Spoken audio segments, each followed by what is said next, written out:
Professor Kethver stood tall among the group of students, his forearms moving in elegant patterns as he explained the day's mission.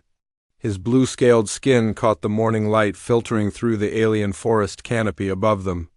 The Zilithian professor had been teaching xenobiology for over 60 years, and his reputation for taking students to the most dangerous worlds in the galaxy was well known throughout the academic community. Jake Miller adjusted his field pack and looked around at his classmates. The group was unlike anything he had ever seen before in his life back on Earth. 3 other humans stood near him. Lisa Brown, a former military medic who had decided to study alien life forms, and Tony Garcia, an engineering student who seemed more interested in how alien technology worked than the creatures themselves. Jake himself was probably the oldest human in the group at 28, having worked construction jobs for years before deciding to go back to school. The alien students were even more fascinating than their professor. 2 Altarians stood together, their crystalline bodies reflecting rainbow colors in the sunlight. Their species communicated through light patterns that flickered across their translucent skin. Jake had learned to read basic Altarian emotions during the semester, though the complex patterns still confused him sometimes. 3 Vorthic students clustered near a fallen log, their insect-like bodies covered in chitinous armor that clicked softly when they moved. Each Vorthek had 6 arms and compound eyes that could see in directions Jake could not even imagine. They moved with quick, jerky motions that reminded him of the praying mantises he used to catch as a child in Ohio. The 2 Nebulan students were perhaps the strangest of all. Their gaseous bodies swirled inside special containment suits that allowed them to maintain physical form in the planet's atmosphere. The suits were transparent, and Jake could see the colorful mists that made up their actual bodies shifting and flowing like living clouds. They communicated through changes in color and density that other species found difficult to understand. The 2 Sorok students looked the most familiar to Jake, since they were reptilian and walked on 2 legs like humans. However, their scaled skin was deep green, and their clawed hands could tear through metal. They stood nearly 7 feet tall and had long tails that helped them balance. Jake had learned that Sorok were natural hunters, and their homeworld was filled with dangerous predators. Professor Kethver raised one of his arms to get everyone's attention. His voice was deep and musical, with the strange harmonic undertones that all Zilithians possessed. "Today we will study the Thornwhip Grove," he announced.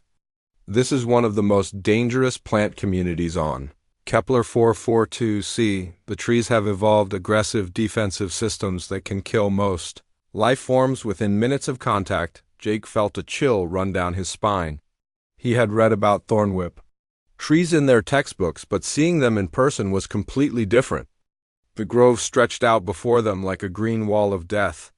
Each tree stood about 30 feet tall, with a trunk covered in sharp thorns and branches that moved slightly even though there was no wind. The most dangerous part was the whip-like vines that hung from every branch. These vines could sense movement from hundreds of feet away and would lash out with incredible speed to catch prey. "Remember," Professor Kethver continued, "we are here to observe and collect small samples only. Do not make sudden movements. Do not touch anything without permission. Do not wander away from the group. These plants have killed many researchers over the years." Lisa moved closer to Jake and whispered, "I've treated soldiers who were attacked by hostile flora on other worlds. It's not a pleasant way to die." Her medical training had given her experience with alien plant toxins that most humans never encountered. Tony was busy checking his equipment, making sure his sample containers were properly sealed. "The readings I'm getting from my scanner are incredible," he said quietly. "These trees are generating bioelectric fields that could power a small city." The group began moving slowly toward the grove. Professor Kethver led the way, using a long metal probe to test the ground ahead of them. Jake noticed that his forearms were constantly moving, ready to defend against any sudden attack. The other students followed in a tight formation, with the humans staying close together out of instinct. As they approached the first line of trees, Jake could hear a low humming sound coming from the grove. It was barely audible, but it seemed to vibrate through his bones. The Vorthix students began clicking their mandibles nervously, and the Altarians' bodies flickered with rapid light patterns that Jake recognized as fear responses. The trees communicate through root networks, Professor Kethver explained as they walked. They share information about threats and coordinate their defensive responses. When one tree detects danger, the entire grove knows about it within seconds. The first samples they collected went smoothly. Professor Kethver used his probe to carefully scrape some bark from a smaller tree while the students observed from a safe distance. The tree's vines twitched slightly but did not attack. Jake made notes about the defensive response patterns, while Lisa recorded the tree's vital signs with her medical scanner. As they moved deeper into the grove, Jake began to feel increasingly uncomfortable. Something about the way the trees seemed to lean toward them made his construction worker instincts scream warnings. He had learned to trust those feelings during his years working on dangerous job sites. Buildings and structures had their own ways of telling you when something was wrong, and these trees felt wrong in the same way. The accident happened when they reached a clearing in the center of the grove. Professor Kethver was explaining how the trees use chemical signals to coordinate attacks when his foot caught on a hidden root. He stumbled forward and one of his forearms brushed against a large thornwhip vine.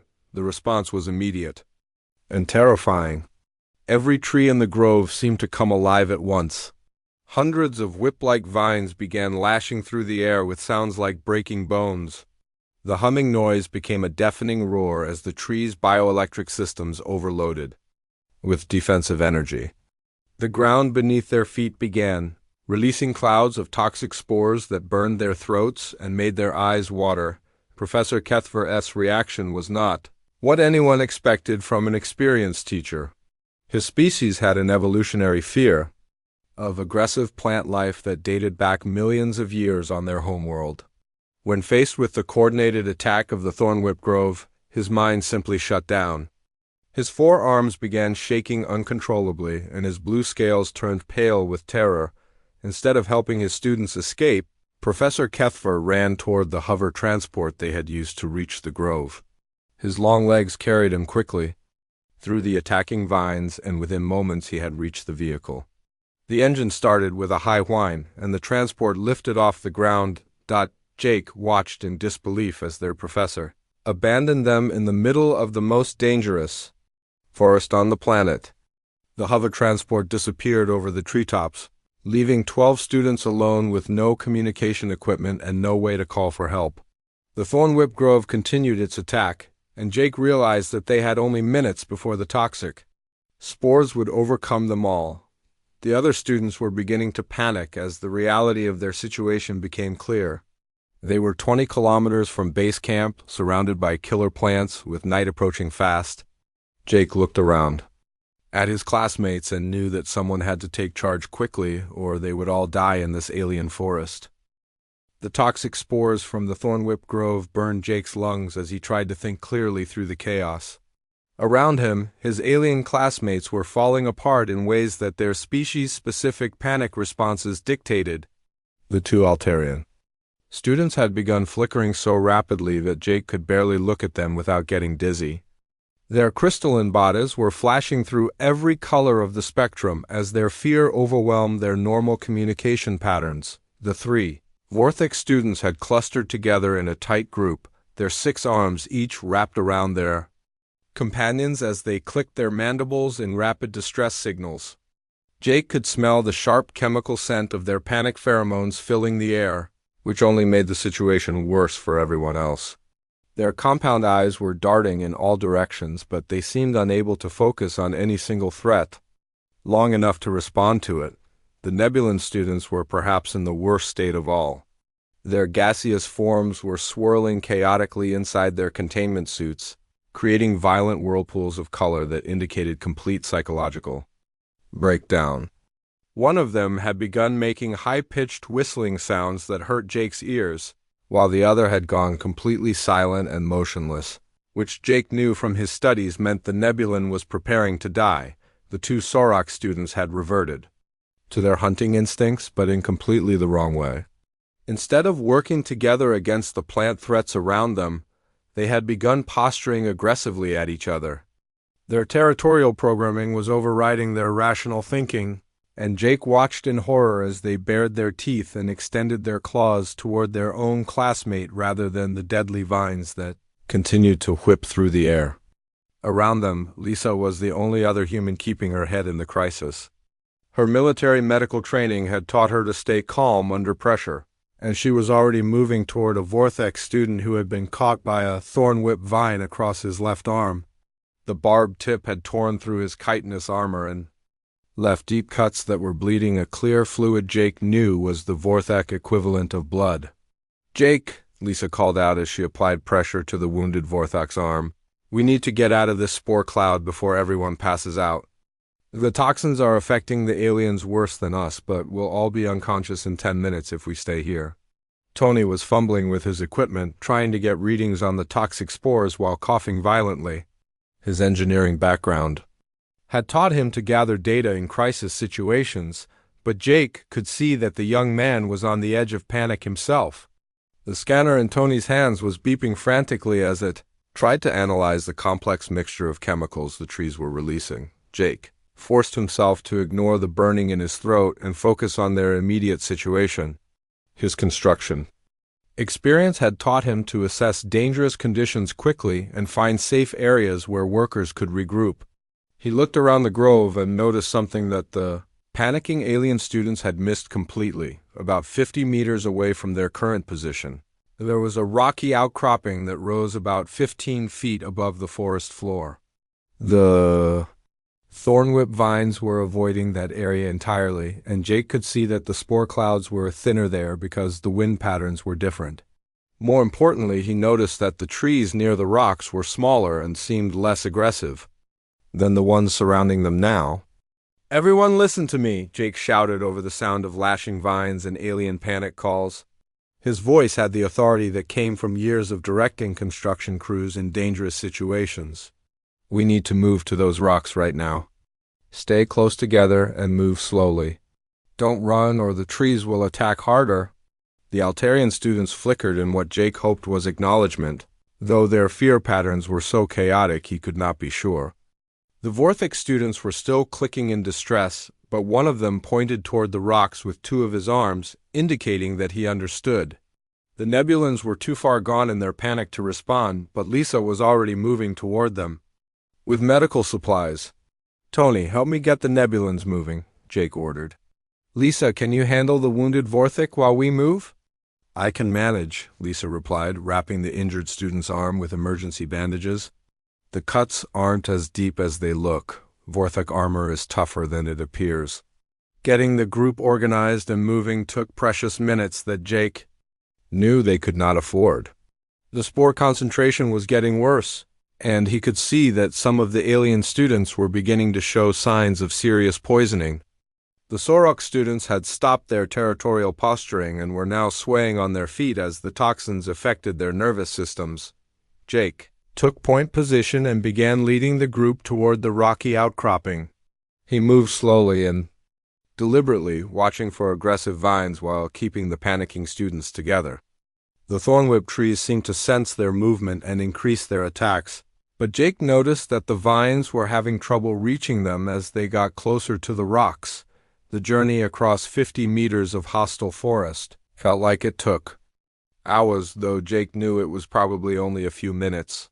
Every step required careful attention to avoid triggering more defensive responses from the trees. Jake found himself drawing on skills he had learned during his construction days. When one wrong move around heavy machinery or unstable structures could kill you instantly. When they finally reached the rocky outcropping, Jake felt a wave of relief wash over him. The air was cleaner here, with only wisps of toxic spores drifting on the wind. The thornwhip vines hung limply about 10 feet away from the rocks, apparently unable or unwilling to attack anything in this area. "Why aren't the trees attacking here?" Tony asked between coughing fits. His scanner was showing much lower toxin levels near the rocks. Jake examined the area more carefully and began to understand. "Look at the ground," he said, pointing to the soil around the rocks. "It's different here. Rocky with different minerals." I think the root networks can't spread through this type of ground, so the trees can't coordinate their attacks. Lisa had the wounded Vortex sitting on a flat rock while she cleaned his injuries more thoroughly. The alien medical texts I studied mentioned that many aggressive plant species avoid certain geological formations, she said. This outcropping might be made of minerals that interfere with their bioelectric systems. As the immediate danger passed and the alien students began to recover from their panic, Jake found himself thinking about their larger situation. They were still 20 kilometers from base camp with no transportation. Night would fall in a few hours, and Jake had read enough about this planet to know that the nocturnal predators were even more dangerous than the plants the rocky outcropping provided. Temporary safety, but it was not a long-term solution. They needed food, water, and shelter for what could be several days until rescue arrived. More importantly, they needed a way to signal for help and watch for incoming threats. Jake looked up at the rocks, rising above them, and began to form a plan. The outcropping was tall enough to provide a good view of the surrounding forest, but not tall enough to clear the canopy completely. However, with some basic construction techniques and the materials available in the forest, he might be able to build something that would give them the height they needed. "We need to build a watchtower," Jake announced to the group. "Something tall enough to see over the trees and signal for rescue." The alien students looked at him with expressions that ranged from confusion to disbelief. Their species typically relied on advanced technology for survival situations, not primitive construction techniques. But as Jake began to explain his plan, using simple terms that everyone could understand, some of them began to nod in agreement. Tony was the first to support the idea. "With the right materials and basic engineering principles, we could build something stable enough to be safe," he said. "I can help with the calculations for weight distribution and structural integrity." Lisa looked up from her patient. "It's better than sitting here waiting to be rescued," she agreed. "And if we can get high enough, I might be able to use my medical scanner to boost our communication range." Jake felt a surge of hope as he realized that his crazy plan might actually work. But first, they would need to convince the alien students to help, and that would require showing them that human ingenuity could be just as effective as advanced technology in a survival situation. Jake began his construction project by gathering fallen branches and logs from the edge of their safe zone. The alien students watched him with curiosity and skepticism as he sorted through the available materials, testing each piece for strength and flexibility. His years of construction work had taught him to evaluate building materials quickly, even when those materials were alien wood from trees he had never seen before. "The first thing we need is a strong foundation," Jake explained, as he began arranging the largest logs in a square pattern around the base of the rocky outcropping. "On Earth, humans learned thousands of years ago that you can't build anything tall without a solid base to support it." The Altarian students flickered with light patterns that Jake recognized as curiosity mixed with doubt. Their species had mastered anti-gravity technology millennia ago, so the concept of needing physical support for structures was foreign to them. However, one of them began to approach Jake's work area, their crystalline body, reflecting rainbow colors as they examined the log arrangement. Tony was already helping by using his engineering knowledge to calculate load-bearing requirements. "If we're going to build this thing 20 meters high, we need to distribute the weight across multiple support points," he said, sketching diagrams in the dirt with a stick. "I can figure out the angles we need for maximum stability." The three Vortex students had recovered enough from their earlier panic to show interest in the construction project. Jake noticed that they were particularly good at examining the joints where logs would connect to each other. Their compound eyes could see details that human eyes missed, and their 6 arms made them natural weavers when it came to binding materials together. "Can you help me figure out how to connect these logs?" Jake asked the nearest Vortex student. "Your people are better at working with multiple objects at once than humans are." The Vortex student clicked his mandibles in what Jake had learned was a positive response. Within minutes, the insect-like alien was demonstrating weaving techniques, using tough vine fibers that created incredibly strong joints between the wooden components. Jake watched in amazement as the Vorthex's 6 arms worked independently to create complex, not patterns that would have taken a human craftsman hours to complete. Lisa had finished treating the wounded Vorthek and was now acting as the group's coordinator, making sure everyone had water and keeping watch for new threats. The Sorok students are getting restless, she reported to Jake. Their species doesn't like staying in one place for long periods. Maybe we can find a way to use their energy for the construction. Jake looked over at the 2 reptilian students, who were indeed pacing back and forth near the edge of their safe zone. Their clawed hands and powerful muscles could be extremely useful for the heavy work of moving logs and digging foundation holes. He approached them carefully, knowing that Sorok could be unpredictable when they felt confined. I need help moving the heavy materials, Jake said to the larger of the 2 Sorok. Your strength could make this project much faster and safer for everyone. The Sorok student tilted his head and studied Jake for a moment before responding, in his heavily accented English. Human builds nests like primitive species. Why not use technology to call for rescue? Because our technology was in the transport that our professor took when he abandoned us, Jake replied honestly. Sometimes primitive methods work when advanced ones fail. Will you help us? The conversation seemed to strike something in the Sorok's hunter instincts. After a brief discussion with his companion in their native language, both reptilian students began helping to move logs and clear ground for the foundation. Their claws made excellent digging tools, and they could carry logs that would have required 3 humans to lift. The Nebulan students presented a different challenge. Their gaseous forms made physical construction work impossible, but Jake realized that their ability to change shape could be useful in other ways. Can you get into tight spaces to help secure the internal bracing? He asked them. One of the Nebulans swirled into a thin stream and flowed between the logs, emerging on the other side with a color pattern that indicated understanding. Soon both Nebulan students were helping to thread vine fibers through narrow gaps and secure connections that would have been impossible for solid-bodied species to reach. As the work progressed, Jake found himself teaching basic engineering concepts to beings from 7 different worlds. He explained how weight distribution worked, why triangular bracing made structures stronger, and how to calculate the stress points that could cause a tower to collapse. The alien students were fascinated by these primitive human techniques that their advanced civilizations had never needed to develop. On my homeworld, we simply manipulate gravity fields to create floating structures. One of the Altarian students communicated through light patterns. Your method requires understanding of physical forces that we use machines to control. That's exactly why it's useful, Jake replied as he guided the placement of a support beam. Machines can break or run out of power. Physics works the same way everywhere in the universe. The Watchtower began to take shape as the night progressed. Jake designed it with a spiral structure that used the natural rock formation as its central support. Each level was connected to the one below it through multiple support points, creating redundancy that would prevent total collapse if any single component failed.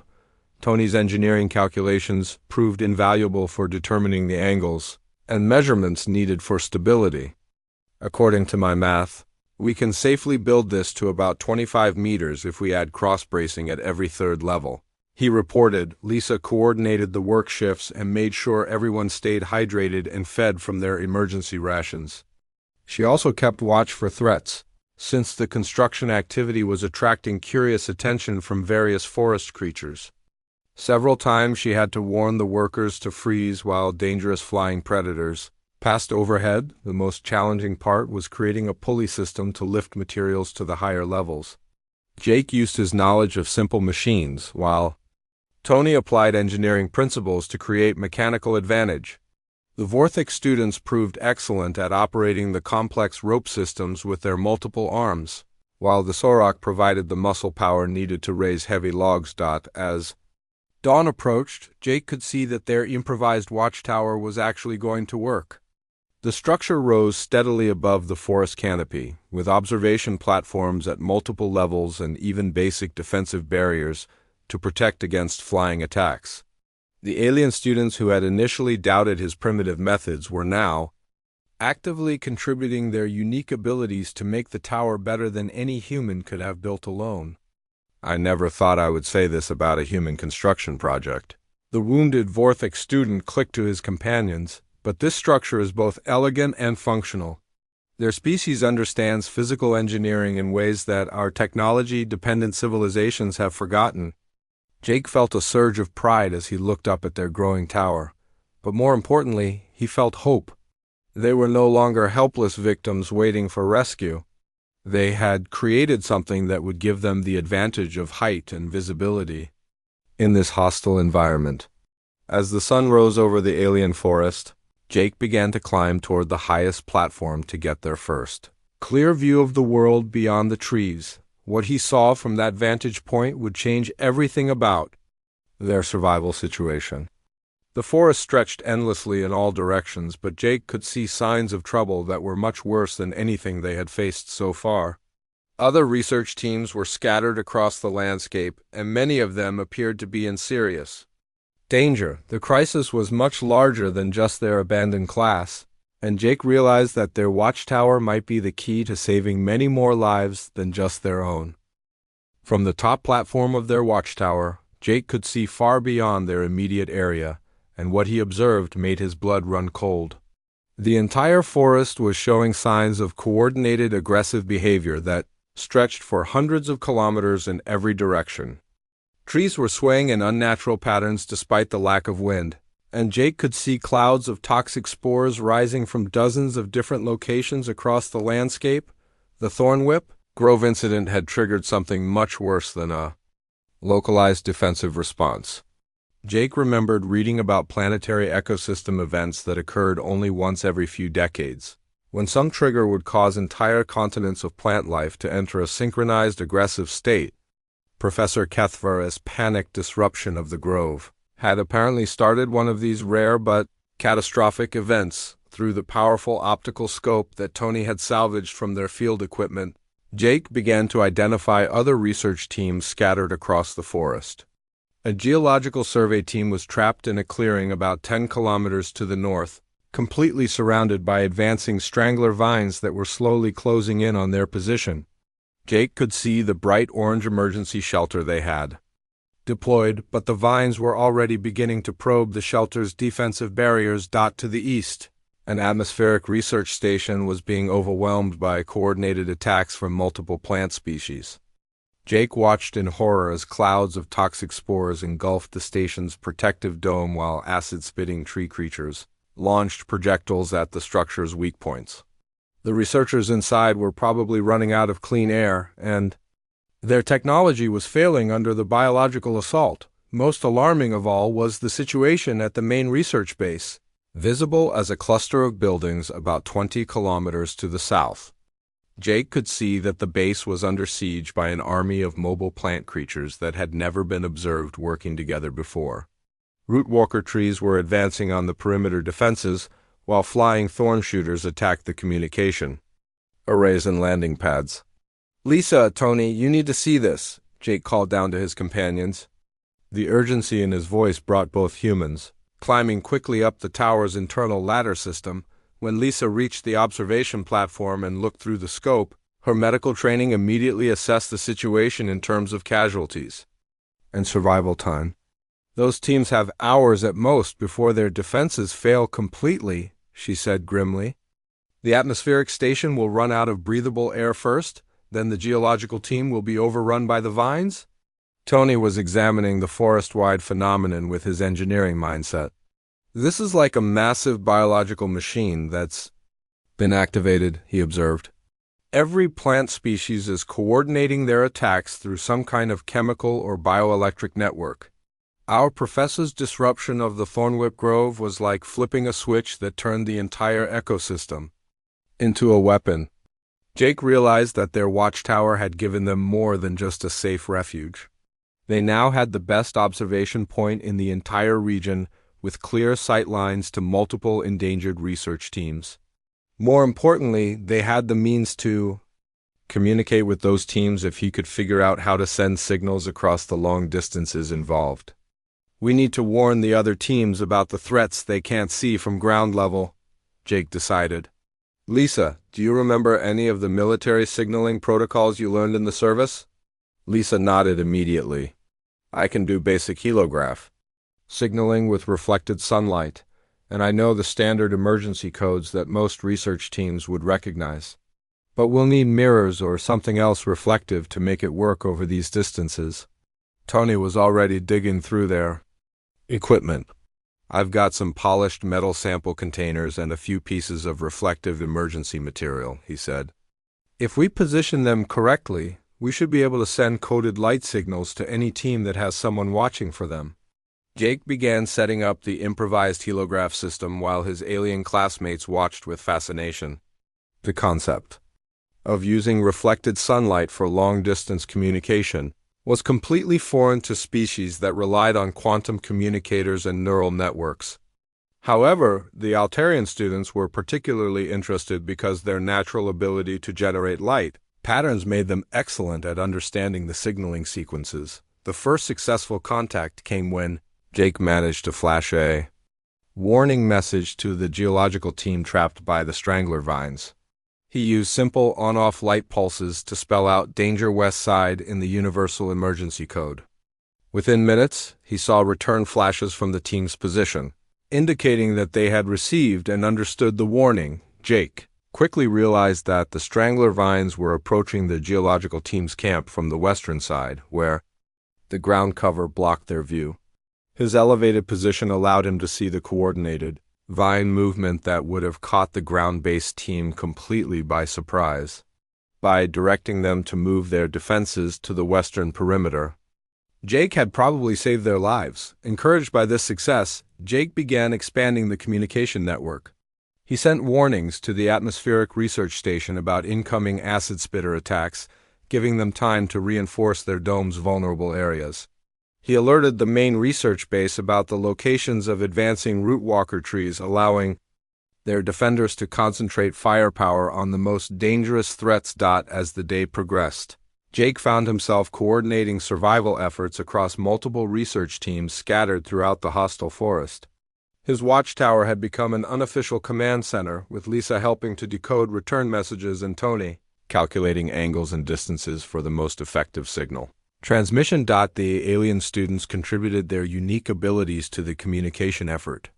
The Altarian students could generate light patterns that were visible for much greater distances than reflected sunlight, though their complex color communications were difficult for other species to interpret. The Vorthax students used their compound eyes to spot return signals that human eyes would miss entirely. Jake realized that other teams needed to build their own elevated observation points to survive the forest-wide crisis.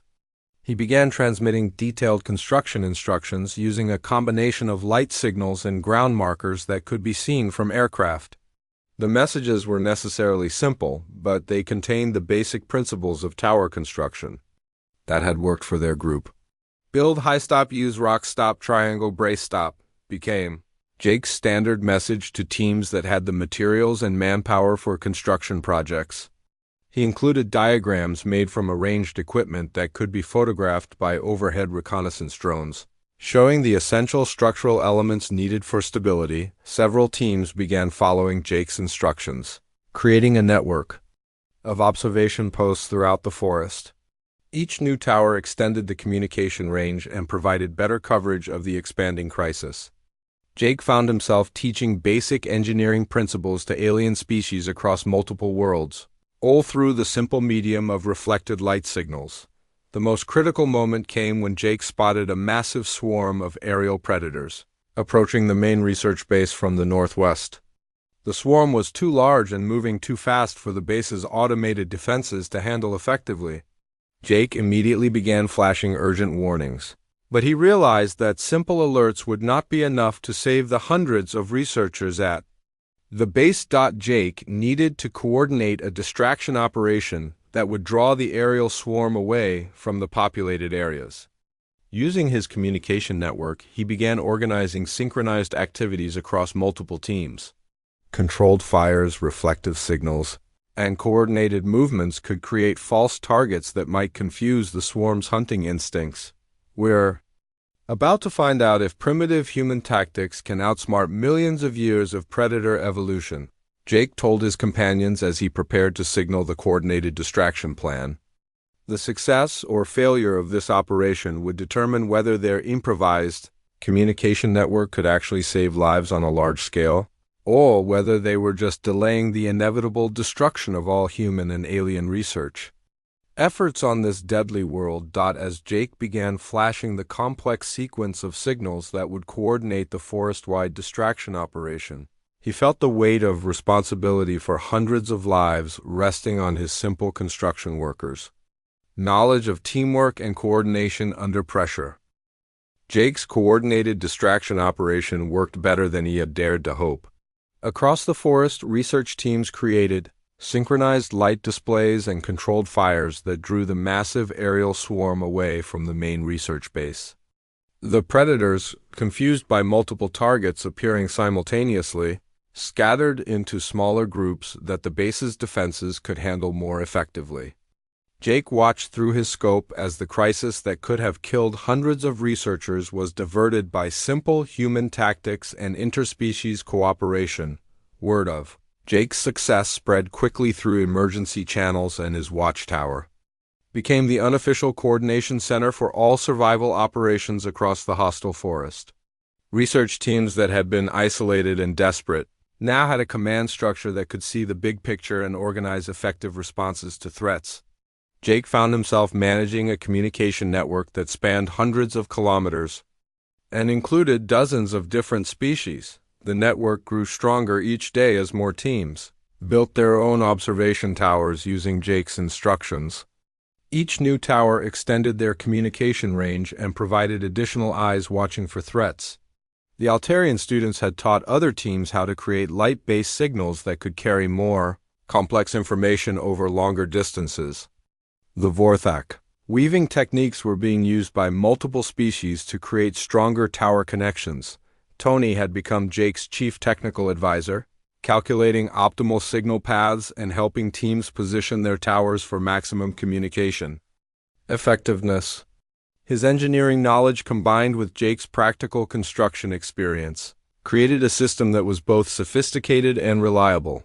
Lisa coordinated medical information between teams, helping injured researchers receive treatment instructions from doctors at other locations. The alien students who had initially doubted Jake's primitive methods were now his most enthusiastic supporters.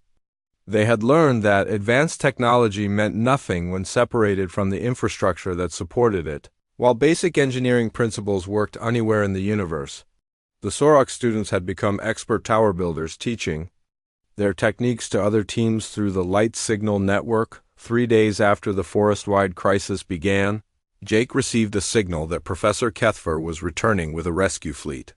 However, the situation had become much more complicated than a simple evacuation operation.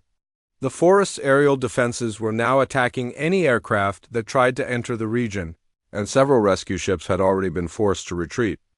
After suffering damage from coordinated attacks by flying predators and acid-spitting plants, Jake realized that his communication network would be essential for guiding the rescue fleet safely through the hostile airspace. He began mapping safe corridors by coordinating observations from multiple towers, identifying areas where the forest's defenses were weaker or where the terrain provided natural protection for aircraft. We need to create a flight path that avoids the major nest sites and takes advantage of the thermal updrafts that confuse the predator's hunting sensors, Jake explained to Tony and Lisa as they planned the rescue coordination. The towers can guide individual ships through the safest route, providing early warning about new threats. When the rescue fleet finally arrived, Jake was ready with detailed instructions. He used his helograph system to signal approach vectors to individual ships, guiding them through corridors that his network had identified as relatively safe. The first ship to attempt the approach was Professor Kethfer's command vessel, and Jake felt a mixture of anger and determination as he watched his former teacher's transport navigate the dangerous route he had mapped. The evacuation became a complex military-style operation with Jake serving as the primary air traffic controller. He coordinated landing zones, evacuation priorities, and threat assessments for dozens of rescue ships. Teams that had been missing for days were located and guided to pickup points using the tower network's comprehensive coverage of the forest. Jake made sure that no one was left behind, personally verifying the evacuation of every research team his network had been supporting. He refused to leave his tower until the last injured researcher had been safely loaded onto a rescue ship.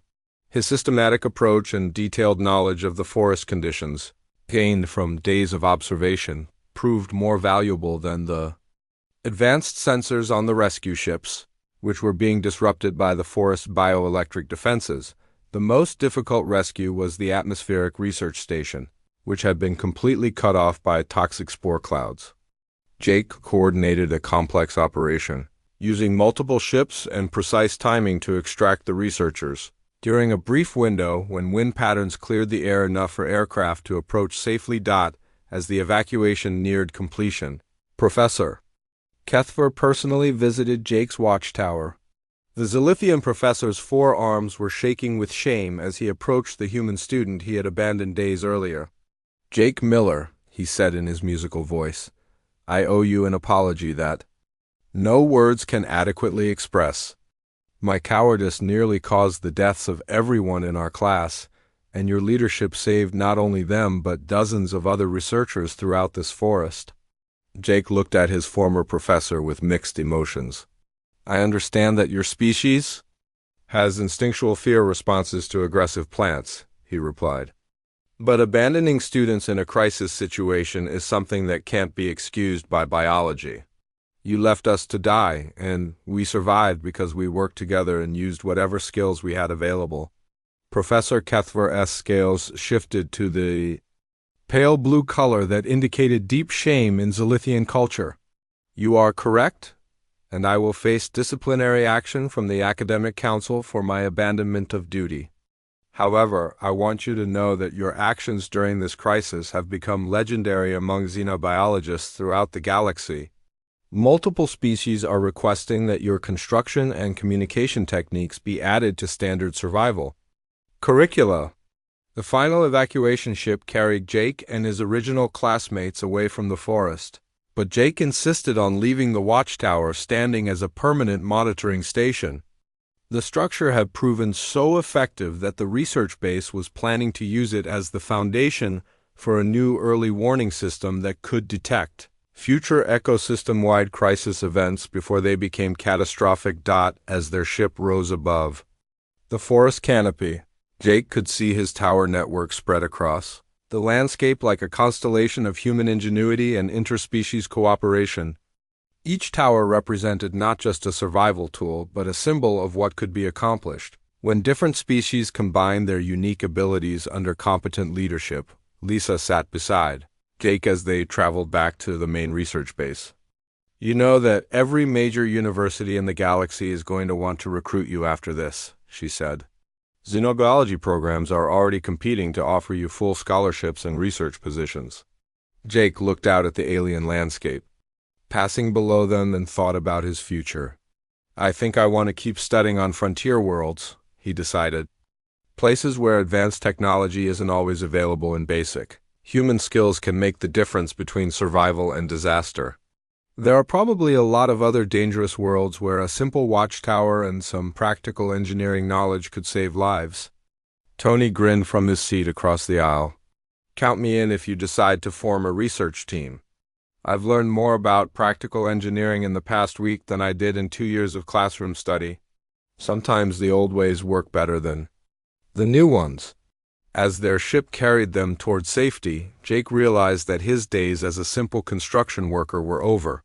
He had discovered a calling that combined his practical skills with the vast universe of alien worlds and species that needed someone who could think clearly under pressure and build solutions from whatever materials were available. The Watchtower, still standing in the hostile forest, was proof that human ingenuity could thrive anywhere in the galaxy, and Jake intended to spend his life proving that point on as many dangerous worlds as possible. The forest crisis had ended, but Jake Miller's reputation as the human who could build hope from fallen trees and coordinate miracles with reflected sunlight was just beginning to spread throughout the stars.